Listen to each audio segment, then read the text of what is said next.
A warm welcome to the 47th episode of the Learn Explorer podcast. This time I discuss the impact of AI and generative AI on learning and development together with Marlo Kingen from the Han University. We explore the potential, take a look at areas of application and tasks where it can be used, as well as the limitations and risk involved in using these new technologies. Let's start the interview. Hi Marlo, nice that you are here today in the Learn Explorer podcast. For the listeners who don't know you yet, do you like to introduce yourself? Yeah, sure. And thanks for the invitation. My name is Marlo Kenge. I am a senior lecturer at Han University of Applied Sciences in the Netherlands. And in our university, we have a bachelor program on learning and development, focusing on 3 roles: learning design, learning consultancy, and training and coaching, both for part-time and full-time students. And next to teaching, I do coach students in their final projects. I'm also responsible for curriculum development and innovation. And overall, I would say I'm just a curious L&D professional. So I write and speak about a variety of topics like personalized learning, learning analytics. I also co-authored a book on procurement for learning and development. And on a personal level, I'm married. I have 2 daughters of 17 and 19 years old. And I live in Wijchen, which is close to Nijmegen and also very close to Germany. Okay, thank you very much. Quite interesting. And I like the way you say it, that you are a curious L&D professional. I think this also fits nicely to the podcast name, because I'm trying to explore learning as well in the podcast here. Very nice. Yeah, that's so we have that in common, because I use writing and interviewing people as well to get into new topics. Yeah, very, very nice. And have you also brought a quote for us? Yeah, just when I got your invite with also the question on a quote, I saw a quote that made me smile, and I thought I'll take that one. I can't remember whose it is, to be honest, but it said, it's on AI. It said, I want AI to do my laundry and dishes so that I can do art and writing. Not for AI to do my art and writing so that I can do my laundry and dishes. Yeah. So, we have a video connection now, so I can see you're smiling as well, Matthias. So I had the same smile, I guess. Yeah. We're humans, we like to make things. Exactly. And I saw this quote also before. And yeah, exactly. And if generative AI is stealing away the creativity part and leaves us with the dishwashing, maybe it's also not my target, my personal one. Yeah. Right. Very nice. And this also already touches upon the topic we like to discuss today, right? So we want to explore a little bit AI in L&D, and I saw a nice post from you, and maybe you first tell us a little bit about what your connection with AI and L&D is. Yeah, for me the connection is that, well, like anyone in L&D, I guess, I was wondering how AI is going to impact our profession. I think no matter if you're very much into tech or not, everyone is asking this question. And for me, this question was specifically important. As I told you, I'm also responsible for the curriculum of L&D in our bachelor program. And we want to have a current and up-to-date curriculum, and also give our students the skills to be successful, well, in their work right now, but also for the future. So over the last couple of months, I did some desk research. I interviewed some people. I also did some focus groups related to skills. So I wanted to find out what is really going on, because I'm reading a lot. I'm on LinkedIn a lot, so I see all kind of use cases and examples and predictions, and I wanted to find the red thread in that. So that's the post that you found on LinkedIn as well. And for me, primarily, I did this to get a good insight for our curriculum, but at the same time, it gives an overview for L&D professionals as well of what is going on in the profession.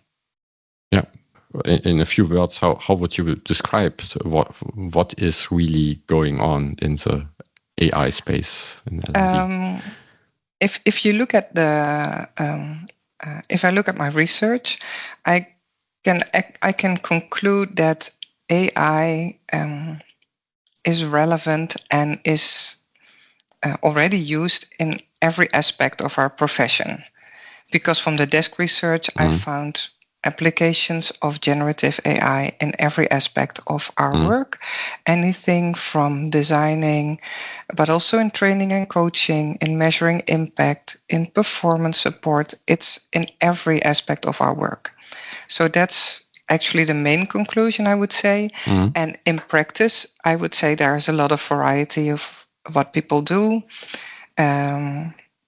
So as far as adoption, I think it's anything from, well, I really need to get into that, to people who already use generative AI as a daily habit, very well integrated in their daily work, and, well, doing more advanced stuff with it. Yeah. Very nice. And I also think it's right that it can touch and is already partly touching all aspects of L&D most probably, and can be leveraged everywhere. But the adoption is most probably different in different areas. Yeah. What surprised you the most when you did the desk research and the interviews? What surprised me the most? To think about that. Well, actually, maybe the use in training and coaching. I just hadn't thought about that beforehand. So the examples from like learning design with media creation and outlining programs, that was obvious for me. But then the opportunities it brings for training and coaching, that was quite new to me. And another surprising thing I found was that from this desk research, I used 54 sources and I got 370 applications of AI in L&D work. But only one mentioned selecting the right solution. Okay. So that I found really surprising and maybe also a bit worrying. So with selection, the right solution, you mean what? The right learning solution. So it sounds like, from the examples I found, it feels like we're jumping to solutions too quickly, or once and even if we do a good analysis beforehand, it sounds like we just go into make a program design. But I didn't find, well, I found only one example of using AI to think about what would be the right solution in this case. So do we need to go performance support, or do we make an e-learning, or does it require live training or mentoring? This choice was like absent in the sources that I studied. Wow. Interesting. So I would say definitely finding out more about the target audience, like creating a persona and so on, is something where generative AI can be really helpful, and also for the brainstorming part, which is already a part of making the right choice. Personally, I would also tend to do the choice on my own, I think, but I think it can definitely help to make the right choices. Yeah. Exactly. Especially, you were also mentioning that use AI as a brainstorming tool. Yeah. So why not use it as a brainstorming tool as well to find out what the pros and cons of certain learning solutions are? Yeah, definitely. Yeah. It's very tempting to just go and make a learning design, especially since, you can do it faster and maybe easier with AI. But, a very deliberate choice before you jump into the design That's something that I find very important. Yeah, and you can even ask it what are the relevant questions, what questions should I try to get answered, and so on. Yeah, and it can definitely help in the early stages as well. Definitely, yeah. Very nice. Yeah, and you were also surprised in the area of using it in training and coaching. Do you like to elaborate a little bit on what are use cases there? Yeah, sure. Well, I was surprised just because I didn't think of it. It was just a little bit out of my scope, I guess. Many examples and use cases are on, say, preparing role plays and cases for training. So in the preparation phase, also practicing conversations and role plays. And I must say, I did this, say, end of 2023, early 2024. And I would think if I would do the same research again, I would find more on that, since AI is evolving, of course, and voice options grow. So I think that practicing conversations will get bigger. But also interventions in training and coaching to ensure the transfer of knowledge. So using like a chatbot for people to continue to practice, or having a kind of assistant or tool that summarizes that everything that has been covered in a training. And especially that one I find could be really powerful. Yeah, definitely. And I also have in the training area just experienced one example. It's even including VR, where I was either in, for example, a job interview where I could practice this, and the other one was a difficult conversation. So where I had an employee where she was had very high performance before. Suddenly it's decreasing, and I should talk about it with her. And then I started talking with her, and she basically said, yeah, but my colleague, don't know the name, he's better paid than me, he's working less than me, and this is completely unfair. I'm totally overloaded with work, and he's always going home early, and I won't do this anymore like this. And what are your solutions? And this was very, it's not my typical situation, let's say, at work. And it was a very nice experience to do this in a very, very safe setting. So in a role play, it's different. Okay, you don't see the face and so on, but this was really something like feeling authentic and being then in the situation, quite immersive, I would say. It was not yet with what GPT-4o is possible of doing, where you have a real conversation. It was still a little bit delayed, but it was very good. So, quite interesting. Yeah, and like you're saying, I think things will evolve very quickly. In this area, it will become more and more natural and real life. And I think also the big advantage is that you can get very specific feedback. And also the feedback, I guess, will improve as well. How are you doing? What type of questions did you ask? How much did you talk? How much did the other one talk? So all this stuff, are you reassuring? Are you more confrontational? I think that's also a really interesting development. And it gives you the opportunity to also get some good feedback, or maybe not the same as from a professional coach, but still giving it available to more people and easier to access.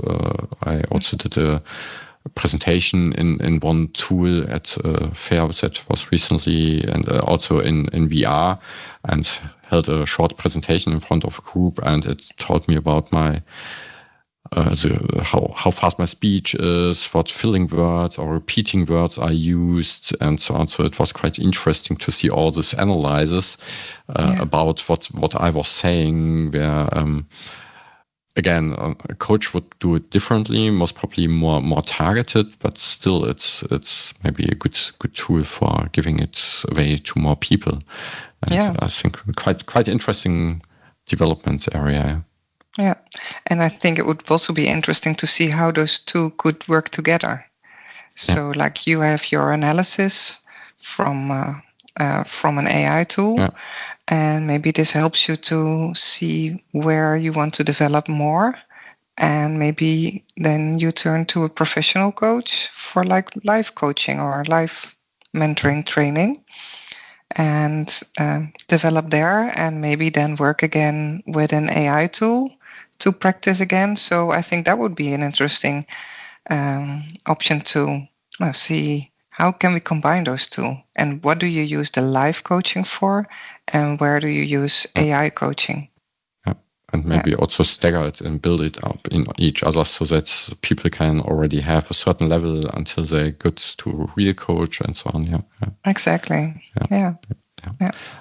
I think these are quite impressive things. On the other hand side, you also mentioned the design part, like creating case studies or role play elements. Also, what other typical elements or activities have you found in your research?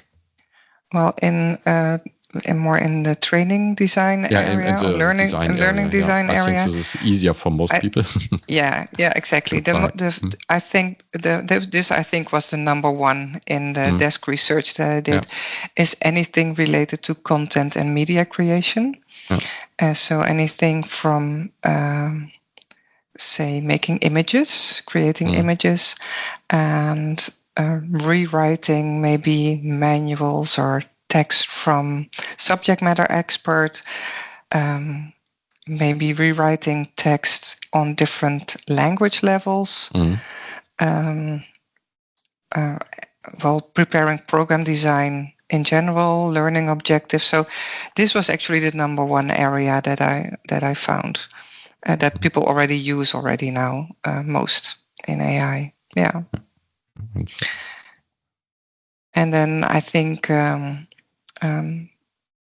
you still have to be critical on what you design, because the models are trained with certain learning designs, and maybe if you want to be very creative or innovative, you still need to be thinking yourself a lot. But it can give you some good ideas, and it can definitely speed up the process as well. But I think it's also interesting with all the content and media creation. How can you use that to make the learning better? So not just make content faster, but also make it better. And better could also be, if you work in an international environment, the option to easily translate your learning materials into many languages, which is an advantage, obviously. We're talking English; it's not our native language. If you have many languages in your company, I think it can make learning more accessible for people by doing so. The accessible part is very good. You can even have images getting well explained by AI, and often people in web creation and so on, they put in the images without thinking about people could be maybe visually impaired and not able to see the image in detail, but then they can get the opportunity to get real explanations about what is shown in the image. This is good. But what I really like a lot is make it better, not faster. Yeah. Maybe also faster, but make it better and not more and faster. Yeah. Exactly, because maybe I work in a university, so it's not like everything is high speed, as in many companies. Or I'm not in an L&D department with limited resources and high demand, so it's very easy to say that maybe for me. But I think it's really this is really the challenge, to not just make more content or faster content, but use it to make it better. Because if you fall in the trap of making faster content, I think it is not that good for you as an L&D department, because you will be the order taker, or like the training shop that you maybe don't want to be if you really want to contribute to the business. It reminds me like some many years back when e-learning was very popular or starting to get popular, where first companies said, there's no problem creating e-learning. You simply can convert any PowerPoint to a click next e-learning that has nothing to do with learning. So unfortunately, this was not part of their slogan, but Exactly. but this was the typical thing. Like no one's thinking about the learner, just making it more efficient and very fast, but it was simply scrap learning. One of my guests once said, and with generative AI, it looks maybe nicer. Maybe there are more options. With just one very short one-line prompt, I can create a complete 5-minute video with the talking head and so on. But if you don't think about what should be in and what is really the benefit of it, it's just more content that is not providing any value. So this, exactly, and it will be that generic that you can also wonder, do I have to make it? Because there are probably plenty of videos explaining the same concept or telling the same thing available already. So I think that's a trap that we can easily fall in. Yeah, exactly. And then having the right measures in place to mitigate this, and at least,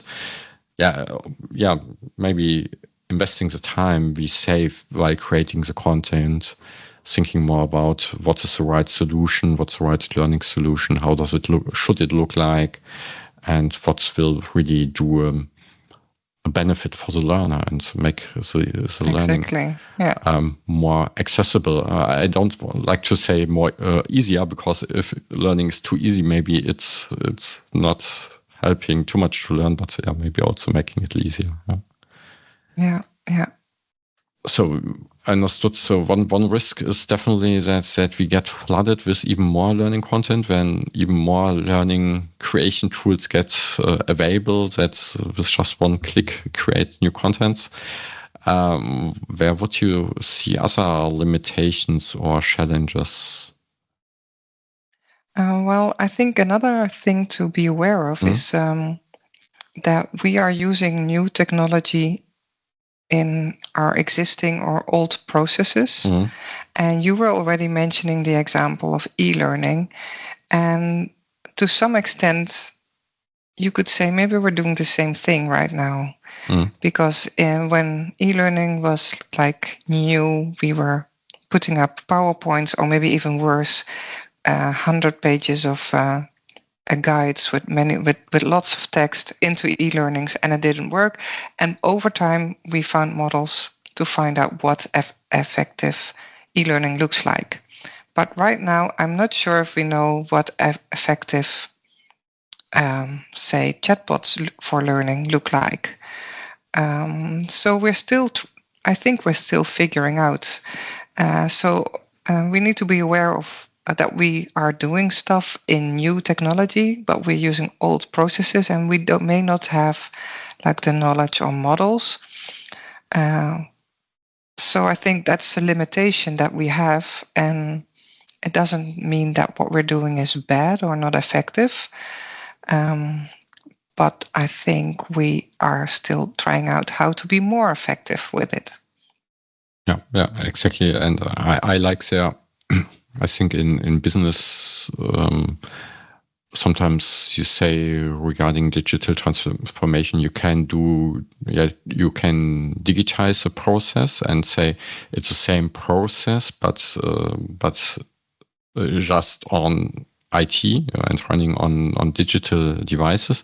This is not digital transformation. This is, in worst case, same old crappy process, just digitized. Like you want to send a normal letter, and you print out at home the stamps. Yeah, this would be still the same as before. You just don't go to the post office to buy stamps, right? And digitalization, digital transformation would be something different and completely recreating the process. So for learning, it would mean something like I think more people need to learn how to do Python programming, for example, and I create assisted with AI a very nice learning program, online training, whatever, or live training. And this would be the old way, but the new way would be. I had a colleague who recently wanted to learn Python programming, and he simply opened ChatGPT, put in, "You are my Python tutor, and I want to learn programming. Now is lesson 1. What do I have to do?" Right? Maybe the prompt was more advanced or not the best. However, it worked out, right? Like this. Over time, he learned some programming, and this was then maybe more going into the digital transformation way, so rethinking completely the way it's working. Or the virtual reality example I had before would also be a more modern way, most probably. It would still be a role play. Maybe even more advanced would be bots observing our conversation, giving me later on feedback on how to become a better podcast host, for example, right? This would be maybe the next steps, and it would be really learning in the flow of work, right? Yeah, exactly. And also more information driven or data driven. Because you could ask people to review this podcast and tell us what they think, or maybe in a structured way. So give scores on the quality of the conversation, the way we talked, or anything you want to know. But then with AI, it gives you more objective data, not just what people notice, but anything that happens. So I think that's another approach, and that's also could be part of a transformation in L&D. Maybe not for everything, because I think data are not like the holy grail, but this is a different approach for many L&D departments to really use data that are available in the company in general, or L&D specific data, to see what is needed in learning, what resources, what experience you need to provide. So that will also be a transformation for L&D departments, I guess. Yeah, definitely. Yeah.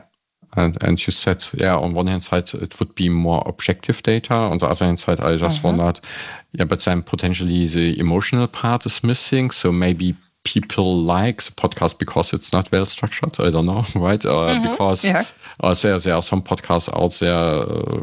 So I am trying always to look at content a little bit because I like it, and others look way more at the personal level and have way more personal conversations, where objectively you could say, but there's not much content in. But this is exactly maybe what the guests are liking. So this part could be more difficult maybe for the machines. Maybe this is also working. Don't know.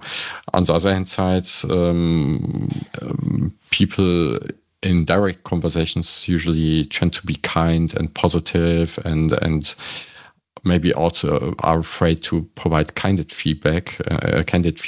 So it's maybe something where the machine has an easier way of telling you this was not good there. You have to really improve, because it's not personal anymore. Exactly.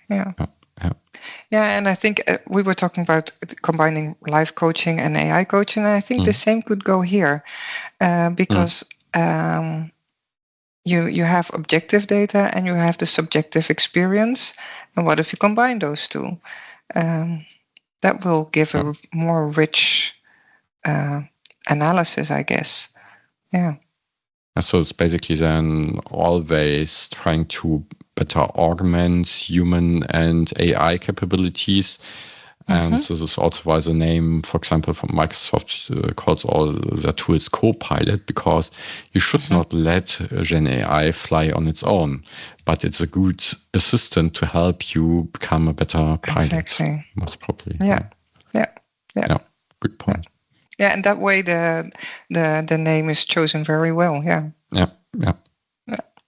Do you know of any good real life examples that you could talk about or share about where it was applied? We did mention already some, I guess.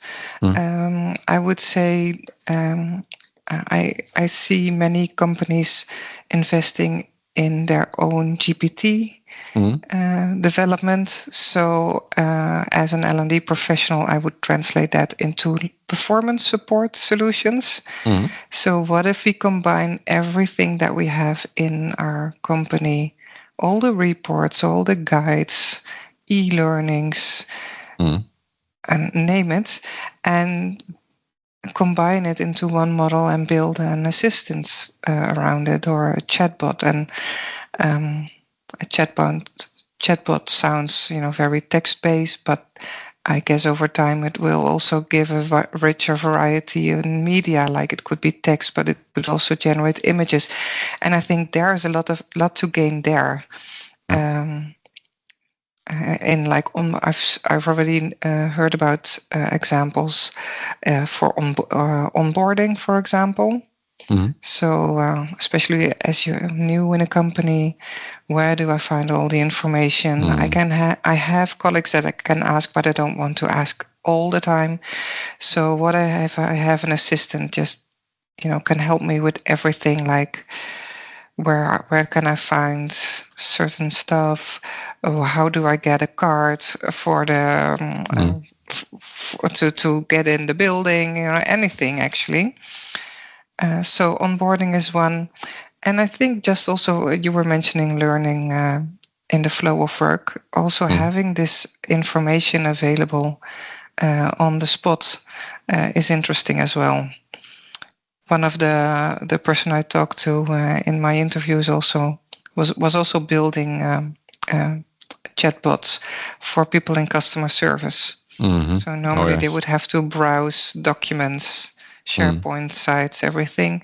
But what if they can have 80% of the questions just from a chatbot or assistant? Yeah, agree. Especially in this area, there's a lot of information that they have to access, and AI can really very nicely help them to find good answers. Usually, very, very good. And we were also already talking about e-learning in different languages and stuff like that. But I must say, last year, a group of our students also had a nice example. At least I found I was really surprised by it. They were building creating an e-learning for a local company who also works in clean rooms. And they needed images of things not to do in a clean room. Oh, yeah. And this is hard, of course. This is either unsafe or very costly. So they used AI to create images of these situations not to do, things not to do in a clean room. And I found I think they did a really good job.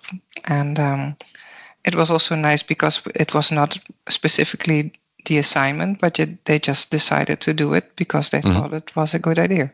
Yeah, very good. And doing real photos of things you should not do in a clean room could be leading to things you don't want to have happening, or you have to build an artificial clean room and so on. This is quite expensive. Difficult, and I can imagine that Gen AI is really, really helpful there. And I also always, depending always on what stock photo provider you have, but finding good stock photos that's not used before is not easy. And sometimes creation can be faster, but sometimes also looks very similar. Especially if you are not using not very advanced prompts or the DALL-E models, for example. It's sometimes all people look the same and so on. Yeah, and I guess also in the analysis that we do in L&D, that especially in the analysis of qualitative data. I think AI can be a good friend of all of us as L&D, because it makes it easy to process, and I think we can get richer analysis. Maybe some analysis that we maybe don't do that much because we think it's in the past it was really hard to process everything. Or maybe you have a lot of qualitative data that you didn't use before and now you can use. So, and that could give you more insight as well. I was thinking also about, I'm not sure if you're aware of like the critical incident method that you can use to see what do good performers do in a certain job. And normally this is quite a time-consuming exercise because you need these to get these good performance on board and let them talk about how they do their work.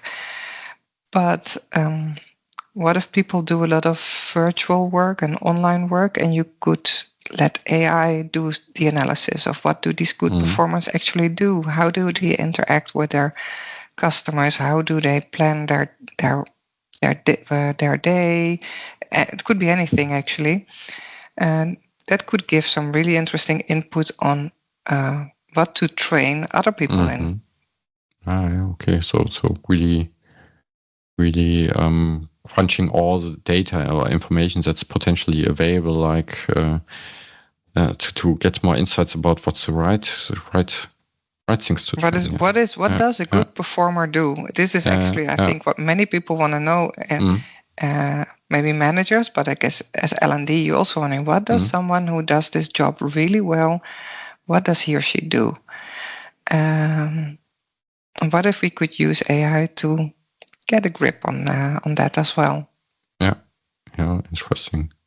Just wondering if it could give you the wrong track and the wrong impression, because maybe all the high performers do something that is very observable, but it's not really making the difference, and maybe the hidden things are making the difference. But this is still it could be interesting to again, maybe here, if you have all these data and there is an analysis made by AI, then it's interesting to talk with people and discuss this data and see what is the secret sauce, so to say. What does make the difference we see that the high performing employees do this and the others don't do it, but out of this list or these tasks or the way of working, what is it that does make the difference in your opinion? That's where the human element gets in again. And before you were only able to do this for very structured data with typical normal machine learning, you always needed a data scientist most probably, and now more is possible, way more is possible also with generative AI most probably. Yeah, cool. Yeah. Very nice. Looking at what does this mean for me personally working in L&D or for leaders of L&D departments? So what should I do personally so to get more exposed to this, to get it going? And you said some people are still thinking, this could be interesting when I have time. So on the 0%, and others are already having a habit of using it every day. What are first steps? What would you recommend people? Yeah, I think maybe even before the first step, I think being curious and wanting to experiment, actually having a learning mindset, I would say. I think this is a crucial skill because many people in L&D didn't get into L&D because they like technology. They like to work with people. So this is something that maybe plays a role here as well. But if you have this learning mindset and just go and try it, I think that's actually the first step. In general, I would think if you're not really into technology, just start small. Like in my university, yes, we have very strict privacy regulations, so we do work with Copilot. I cannot work with many other tools officially on my computer, but still, go try and experiment with it for a specific task. Also, I would say, and we can talk about that later, also follow some people on LinkedIn that you find interesting and you have the feeling that you can learn from what they are doing. but it does. For some people it goes natural, and for some people it will require some learning. And we're in learning, so that shouldn't be a problem. I did do some research also on skills that you use in AI for AI as an L&D professional, and I think I found two kind of tools actually, two type of skills actually, from specific skill profiles on AI and also on, say, data literacy and information literacy in general. You get skills like understanding the technology, information and data literacy, and stuff like that. So those are maybe the ones that you would expect. And there's some more, but I won't list them all. But on the other hand, when I did focus groups and asked people to share experiences on AI, some very advanced and some very early experiences, then most what people say is having this learning mindset, but also learn to be a critical thinker. And I think critical thinking is a very important skill as well. But also, it seems that the importance of having domain knowledge, so L&D knowledge, is getting more important than it maybe was or seemed to be before AI, and also creativity. So they're like more technical skills, I would say, like understanding the technology, data literacy, but on the other hand, very generic skills like this learning mindset and critical thinking. Yeah, very, very good. So I also think that for many people who are still not exploring it, I think for them it's also important to get the awareness level of what is really possible. So get the experience, get the wow moment for some elements, and this is quite important. And you touched upon many important skills, and the domain knowledge. I think it's very important in two ways from my perspective, because on one hand side, if you are not experienced in L&D or not that deep in L&D, then most probably the tools will reach a similar level or have a similar level than you. So it's not as good. On the other hand side, often you have to write prompts, instructions for the AI tools, right? And if you can guide it based on your domain knowledge, like now doing analysis of what are the learning goals, use Bloom's taxonomy. If it's good or not, we can discuss, but giving this explicit instruction or maybe giving away some information on how this should look like can lead to way better results. So if you I had recently a talk with someone who really deconstructed basically the learning approach to learn something new into 5, 6, 7 different steps and said, hey, I want to learn this. And first do this. What are the skills needed? How would you describe the skill levels? What skill levels is relevant for me? And so on.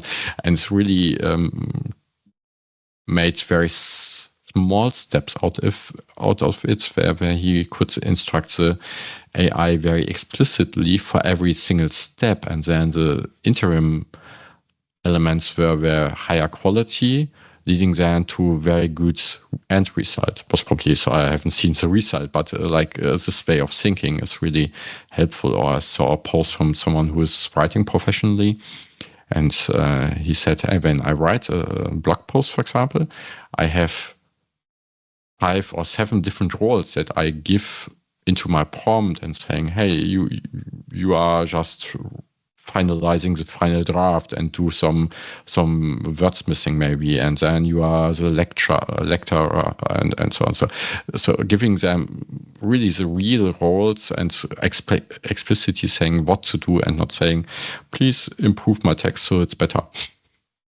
Yeah, and exactly, because from your examples, it shows that these people do use their expertise in the way they prompts and the way they talk actually or chat with the systems. And they are also able to review the outputs. And both are very critical. So it's in both ways. It's reviewing what the system gives you, but it's also being able to guide the system actually and get to better results. Yeah, exactly. Yeah, very good. So this is what individuals should do. So think about the skills that they need and be curious, definitely. And if I would be heading a L&D department, what would be my task from your point of view? Yeah, this is a difficult one, of course, because I think at first you need to kind of step back and see what kind of L&D department do we want to be, and what does our company expect us to do, and then see how AI can help you achieve that. So maybe not jump into all the tooling that is available. Every day there's a new tool, and so first think about what you want to achieve, and then see how AI can help you with that. And maybe this is as an individual, but also as a department. I would just say go and try, and depending on if how much support you get and how good your network in your own organization is, you can decide to start really small, just to do a little experiment, maybe for yourself, and not maybe make it into a real big project. Just go and try a little bit to get acquainted with it. I would say if you know that there are big projects going on in your company, then see how can you leverage from that. How can you be in those projects as well, to really make a difference there, and also at the same time learn from the expertise from other people in your company. Because they're also in communications, also in AI, in all these areas. People are also trying to figure out how to get the best out of AI and how use it for the better. So if you can work along these people, I think that is also really useful. So basically find also the other curious people in the organization. Exactly. Yeah. And of course, also look at your skill level. Apart from being curious and being able and willing to experiment and make mistakes, how information and data literacy as a team. And do we want everyone to have a certain level of expertise, or do we have a couple of people who really dive into the topic and then share with others? So those are all choices to make, I would say. And I know Stella Lee does some great work on skill sets, also to be used, I guess, in teams, to see what is the level of the level that we want in our team. Yeah. Interesting. Very good. And I also I haven't heard much about tools. So it sounds also like your opinion is also similar to mine. I think it's not about finding the right tools often, but it's around finding out what's possible first, right? Yeah, right. Yeah.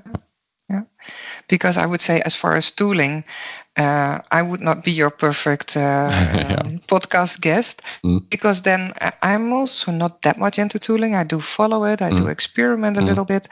But if I would really have a big project, I would also just go and ask other people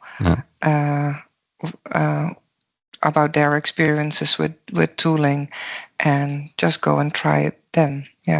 I think it's also a matter for everyone to just accept that it's really hard to keep up with all the developments. So it's kind of just accept that you won't be up to date all the time in every aspect of it. So find your own niche, or the thing that is important for you, and then work from that. So no fear of missing out. No, and exactly what you said. And every podcast I would record on AI tools would be outdated as soon as I publish it, most probably. Exactly. There are people who are looking at tools basically every day. Most probably they are better people to follow. And there's a web page that I've seen that's called There's an AI for This. Most probably you find a lot there. I also saw a collection of L&D AI tools, but all of these lists are not complete usually. So it's always depending on what's your specific need. And you can already do lots without special tools like this ChatGPT, with Copilot. You can already do a lot, most probably. Yeah, exactly. And one of the people that I interviewed said the same. And maybe you, as an IT professional, also recognize that now you see that there are many tools for specific tasks, and on the longer run, all these specific tools will be incorporated in other systems, and maybe those systems are the ones that you already have in your company. So on the longer run, you will probably need as much tools as you do now. It's like in the iPhone. So in the first iPhones, you had a special app to install for having a torchlight or having an alarm clock and so on. I don't know exactly if in iPhone, or at least in Android. And nowadays, these basic functionalities are already always built in, or they acquired the best suppliers for it or whatever, right? Yeah, so it's exactly. something you don't need especially anymore. Or most probably some larger companies will be then the ones covering most of the needs. Let's see if this is also true for the L&D market. But also the idea of having then a real life conversation, which with the VR examples that I had, looking at ChatGPT 4.0 and the chat abilities or the voice abilities that it basically already has, but it's, I think, not yet completely published, is already very impressive. And with the right prompt, you can already do a lot of these, like, do a job interview with me and it will start basically doing this, right? Yeah. Interesting. You said before, so there are some people also that you would recommend potentially to follow on LinkedIn also to get up to date or good information? Yeah. Well, there are many lists already also out there, but some people that I follow that I also found really useful to get this overview. One is maybe obvious, Donald Taylor. He does some great research on AI as well, together with Egil Vinashkanti. I hope I pronounce her name correctly. It's to me, it's not a common name, but they give great overview, and also he has a great network and shares interesting stuff on that as well. I already mentioned Stella Lee with a skills framework for AI and L&D. Then I really like the work by Philippa Hartman, especially on learning design. And then let me think. Detlef Holt, he's from Roche. He also had some really nice LinkedIn updates, sharing different sources. So he's a good collector of information, I would say, as well. And then there are some people with some nice podcasts as well, like Cambria Dumesnil, also a name I'm not really sure I'm pronouncing it correctly. And then a podcast like The Learning Hack, which is on different topics, but also AI. I think some of the people I just mentioned have already been there as a guest. And I would say if you're quite new to AI in learning, Donald Clark wrote a book on artificial intelligence for learning back in 2020, which seems an age ago, maybe in AI, but it's still relevant. So it's a really good book to get also to know the backgrounds of AI and also the opportunities. So Donald Clark is also definitely one to follow. And then, maybe in a German podcast in English, it may be weird, but there's a very nice Dutch book. So maybe for a very rare Dutch-speaking listener, I would say there is a specific book on AI and learning called Beter, Leuker, Sneller, meaning better, more fun, and faster. Cool. And it really gives you some hands-on ways of working with AI and also some use cases. So those authors are also interesting to follow. I would say Ilona Boomsma, Jean-Luc Laval, and also Barend Last. I could go on, and probably you have a list as well. So I'm interesting to hear about who you are following on this as well. Oh, don't know really. So I know Ethan Molnick, I think it's his name. He's also writing a lot about it, but way more than what I can really follow. And I'm very interested in the topic, but it's not my core topic. So just try to stay informed. But exactly, I definitely know that Donald Clark is one of the people to follow, and I knew now he wrote this book. Unfortunately, I haven't read it yet, but I also look into the technology independently from L&D sometimes, so that I at least know how the technology works and how to leverage it in various areas. But very, very, very interesting, good list. I think I will try to find the names and put them in the show notes. Okay, looking a little bit at the time, maybe any important thing that I should have asked you about topics that I have missed? I think we've covered most of it. I just hope that everyone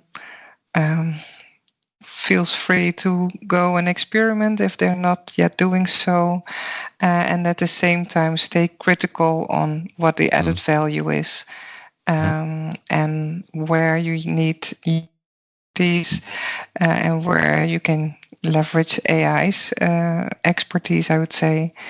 And maybe also don't be set back if things do not work out as good as you think, because the developments go that fast that maybe if you're disappointed by an outcome of ChatGPT, your co-pilot, now maybe if you would ask the same question or have the same approach in a couple of months, you will get a terrific outcome. So just even if you're not really into IT, just go and follow it and have a look at some examples and then see what triggers you positively and where you think it can add value for you. Yeah, very good. And you also mentioned it's not always working. Be careful, and also finding out where it's not adding yet value is also, I think, an important element. Like Microsoft Copilot, I think, has a lot of potential. When I tried it first, it showed more that it will have potential and was not yet there. Like in some areas, at least, like I wanted to create one slide just on a certain topic, and this was not working as well as creating a complete presentation, which you not always need. And then I tried to prompt around like for 1 or 2 hours and thought about, in 30 minutes, I could have done it manually on my own, right? So this is also part of the learning. Yeah, this is also part of the learning. It's experimenting. Exactly. It's also things go wrong or doesn't work as you thought it would. But next time, maybe you find a different approach. So, and then it will work. Yeah. Yeah, exactly. Now looking at the end, so we have here a podcast on learning and on continuous learning. You also said stay curious. What's on your personal to learn list? So what are you currently learning? Well, I'm still, I think my learning is in this area. Like I said, there's so much going on that it's hard to keep up.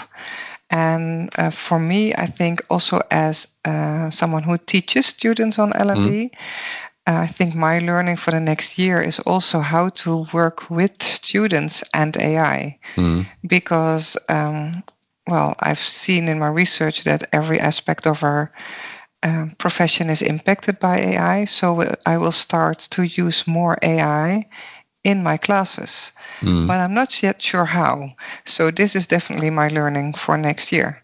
Oh yeah. So say from September, I think I will go and start teach a class on impact, on measuring impact of learning. And students will normally make, they will make evaluation form, that's one part, but they will also make like an assessment in an e-learning that they develop. But now this was all done, say, manually. But I'm sure that students will go to Copilot Chat or any tool to find assessment questions. So I need to learn how to work along with them, to learn them how to make a good assessment with the assistance of AI. So this is my learning for the next year, and I guess it will be on my list for quite some time because things change all the time. I also read it somewhere that basically the age of homework is changing. Maybe it's not over, but it's definitely changing. And most of the normal homework people can now do with ChatGPT and co. But then I think it was also Ethan Molnick or someone else who said basically, he's still using it, but you have to raise the bar basically. So saying, here you have a survey because you can Google it. You can say, create me a satisfaction survey for training and now challenge it. Exactly. And what's good about it? What's bad about it? How to make it better? How to make it impactful? Where are the gaps in here and so on, and try to basically raise the bar like two layers, because this basic layer can be done with the tool alone without any knowledge, most probably. Yeah, exactly. Because in, say, the old way, I would say, here's theory and apply this theory to a situation that we have. And now they will probably go to Chat or Copilot and make a survey. And then I would say, well, now let's add theory and see how can you make it more impactful. Or what if we change the prompts, including theory, like and see what we get then. Exactly. Like, include Patrick, Kirkpatrick level 3. How would you do this? And something. Exactly. Like probably, very nice. And the last question I would have is, I already heard book recommendations before, but do you have an explicit book recommendation related to the topic or anything important that you would have the people read? I would think as far as books, I would say definitely Donald Clark. He's critical. He is like, he's both in learning and technology, very critical in a positive way. And I like that. Very good. And with this, I would say thank you very much for joining the Learn Explorer podcast, and that you have been my guest and shared your experience. Oh, and thank you for having me. And with this, I would say we hear each other next time in the Learn Explorer podcast.